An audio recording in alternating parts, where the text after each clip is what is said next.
The Great Louvre Heist of 2025. When Paris turned into a crime comedy. Paris, October 2025. Paris. The city of love, light croissants, and apparently DIY museum robberies. On the morning of October 19, 2025, the world woke up to discover that the Louvre Museum, home to the Mona Lisa and centuries of royal treasures, had just been robbed by what could only be described as a team of glorified furniture movers. No lasers. No tuxedos. No Ocean's 11 soundtrack. Just high-visibility vests, a furniture lift, and a dream. The setup. Mission Impossible Budget Edition. It was 9:30 a.m. when four men rolled up to the Louvre's riverside entrance. Witnesses say they looked like construction workers. The kind who fix air conditioners, not steel crowns. One was operating a furniture lift. Yes, the same machine used to move your grandmother's piano into a Paris apartment. Another had an angle grinder because apparently royal jewels now require light carpentry. Within minutes, they scaled the museum wall, cut through a window, and burst into the Galerie de Boulogne, home to France's crown jewels, the literal symbol of monarchy, wealth, and national pride. They smashed 2 glass cases, snatched 8 pieces of priceless jewelry, and zipped away like it was just another Tuesday delivery. 8 minutes. That's all it took. 8 minutes to humiliate the world's most famous museum. The spoils. France's shiniest gone missing. According to French authorities, the gang stole 8 jewels worth around 88 million euros. Among them were gems once worn by Empress Eugenie, Napoleon III's wife, a woman who'd probably faint if she saw her tiara leaving the Louvre on a scooter. Yes, you read that correctly. They escaped on scooters. Because when you're hauling 19th century diamonds, you obviously want the wind in your hair and no trunk space whatsoever. In true tragicomedy fashion, they dropped the crown during the getaway. Police found it cracked and abandoned a few blocks away, a royal casualty of speed bumps. The genius plan. Investigators later discovered the thieves had spent weeks scouting the site, timing security shifts and renting the lift. A brilliant plan if only it didn't look like a moving company's lunch break. And yet it worked.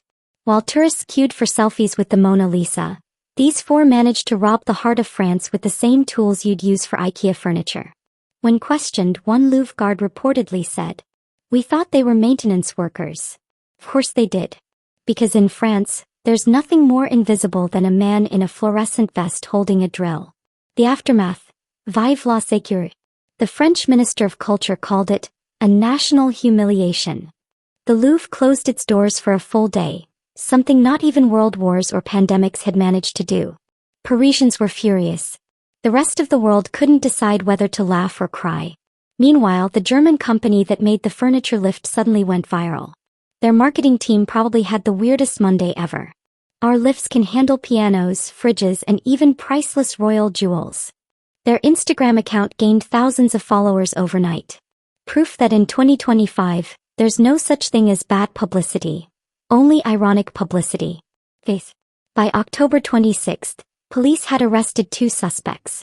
One was caught trying to flee the country. Another was reportedly bragging about the heist in a bar. Because what's a good crime story without one idiot who can't shut up?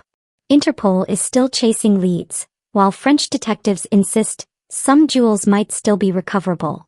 Translation: we're praying the thieves didn't sell them on TikTok Live. France, a cultural tragedy wrapped in comedy. The Louvre robbery has become more than a crime. It's a metaphor. A mirror reflecting France's most painful irony. A nation that guards 38,000 works of art but couldn't stop 4 handymen with a forklift. The headlines screamed, "Louvre security fails." But the memes screamed louder. Photoshopped thieves riding scooters through the glass pyramid flooded social media. Someone even made a mock movie poster. The Louvre job. Coming soon to Netflix. What it means and why it's hilarious anyway. Underneath the humor lies the uncomfortable truth. A national treasure was stolen not by masterminds in tuxedos, but by men who probably brought their own lunchboxes. It exposes a security system more fragile than the glass it was supposed to protect. And it shows that in 2025, crime doesn't need genius. Just confidence, timing, and maybe a forklift license. Still, you can't deny the cinematic poetry. The most refined museum on earth, robbed with working-class tools. Royal jewels carried off by scooter boys. A perfect blend of tragedy and comedy, the French specialty. Final scene. Paris laughs through the tears. A week later, the Louvre reopened. Tourists returned, the gift shop sold out of "I survived the heist" t-shirts, and the memes kept rolling. Paris moved on as it always does.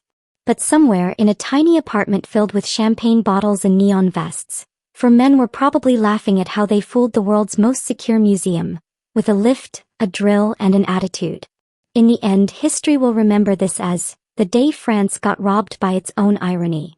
Because only in Paris can you steal a crown and accidentally crown yourself the kings of comedy.